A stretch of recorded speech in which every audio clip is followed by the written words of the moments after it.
السلام عليكم ورحمة الله وبركاته. ازيكم عاملين ايه؟ يا رب تكونوا بخير.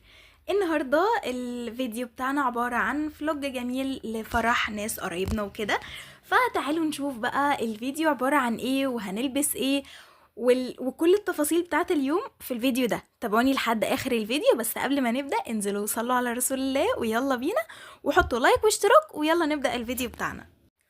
اول حاجه في اللبس بتاعنا هنلبس البليزر القمر ده. انا كنت جايباه اصلا من حوالي شهر كده ولا حاجه، فما كنتش لاقيه مناسبه البسه فيها، وهي جت المناسبه من عند الله. جبته هو والبلوزه بتاعته دي بجد تحفه جدا. هي البلوزه مش باينه قوي بس هبينها لكم في الفيديو، استنوا. وده البنطلون الكلاسيك بتاعنا، ده كان عندي من الاول عادي، بس كنت برضو جايباه جديد بس لبسته قبل كده يعني. ودي الطرحه بتاعتنا اللي احنا هنلفها تربو، تمام، لان بصراحه دورت على تربو ما لقيتش. بعد كده بقى ده الهيلز القمر بتاعنا، القمر بتاعنا اللي تعب لنا رجلينا النهارده. حرفيا رجلي علشان هو كعب عالي وكده، فطول الفرح واقفه، فبجد تعب لي رجلي.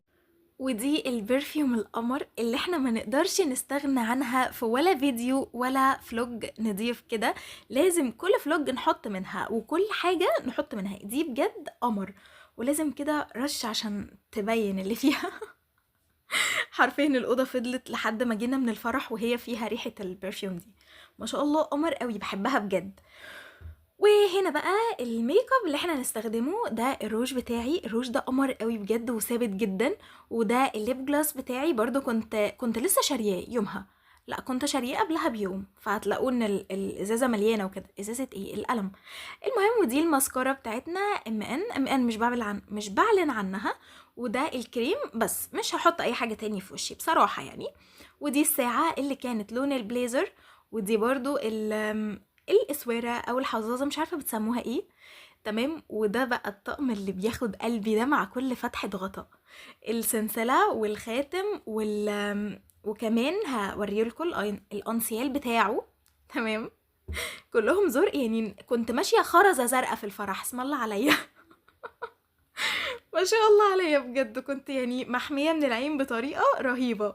كل حاجه زرقاء، البليزر ازرق والاكسسوارز وكل حاجه. وده الخاتم ده ملهوش لازمه اصلا، مش لون الطقم، بس هنلبسه واحنا بنصور عادي جدا. حطوا اللايك بقى واستنوا، استنوا ما تمشوش. المهم، هوريكم ان ده التوتال بتاع اللبس، ودي كل الحاجات اللي انا هلبسها وبس كده.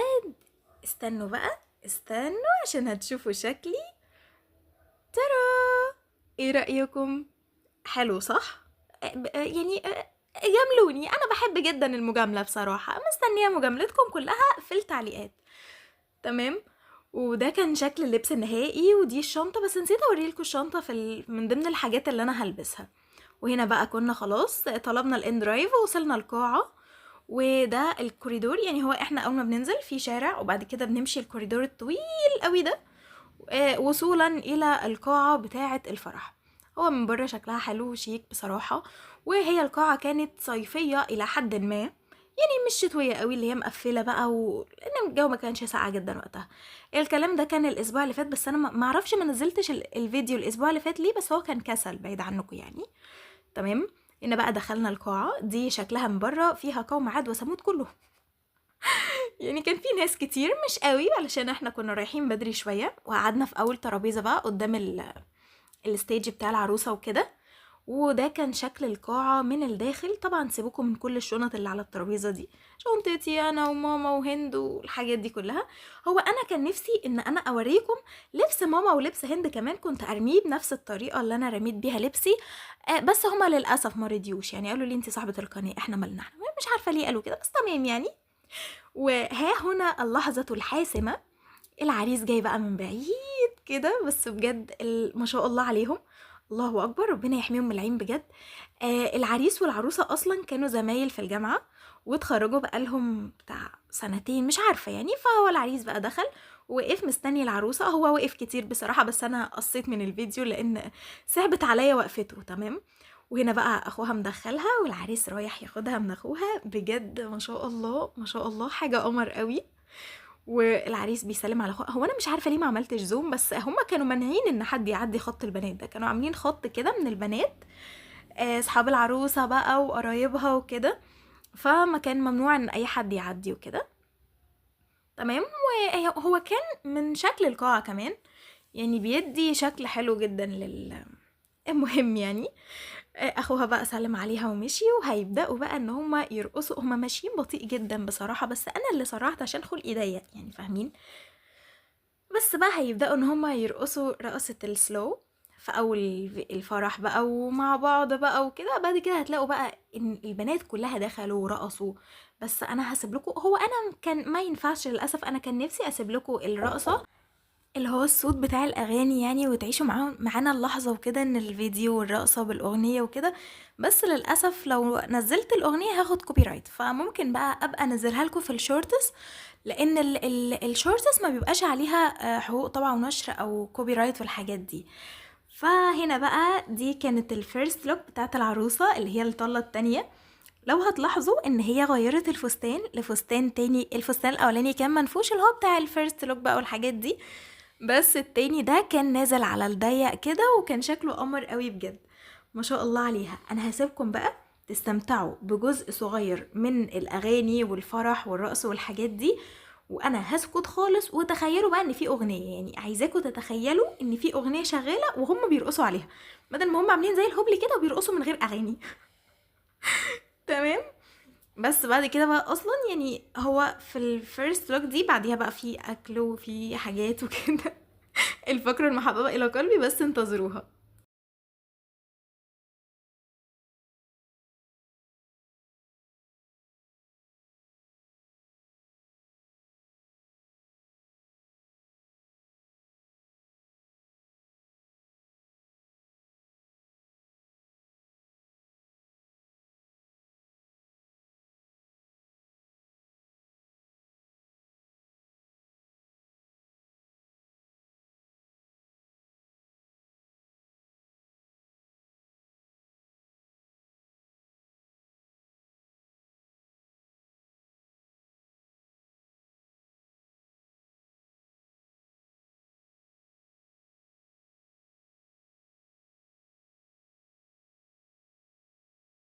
وهنا بقى نيجي للجزء اللي بيبقى في الفرح المقرب الى قلبي بصراحة يعني، وانا اتكسفت ان انا اصور اعلى من كده، لان اللي قاعدين معايا هيتريقوا عليا، بس انتوا عارفين ان انا بصور علشان اوريكم كل جزء معانا في الفرح.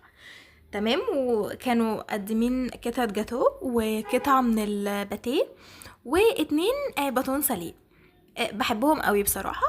وبعد ما اكلنا بقى جت السكند لوك سوري، اللي هي الطلة التانية بتاعت العروسة. بعد كده بقى دي اخر اغنية في الفرح، والى هنا قد انتهى الفرح بتاعنا. لا بجد والله كان الفرح كده خلاص خلص، غنوا بقى اخر اغنية وعيطوا وعملوا كده. بعد كده احنا بقى طالعين ماشيين في نفس الطريق اللي وريتهولكوا في الرايحة وريتهولكوا في الرجعة. وابو بدلة ده خالي ماشي هناك اهوت، وانا هو واقفة، ده خيالي اصلا باين.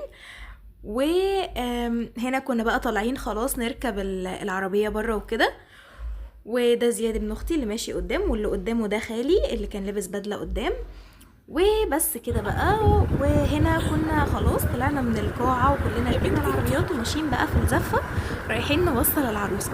بس ما عرفتش اصور اكتر من كده، لان احنا بعد ما صورنا العروسة ووصلناها وهناك كان في برضو رقص قدام بيتها وكده.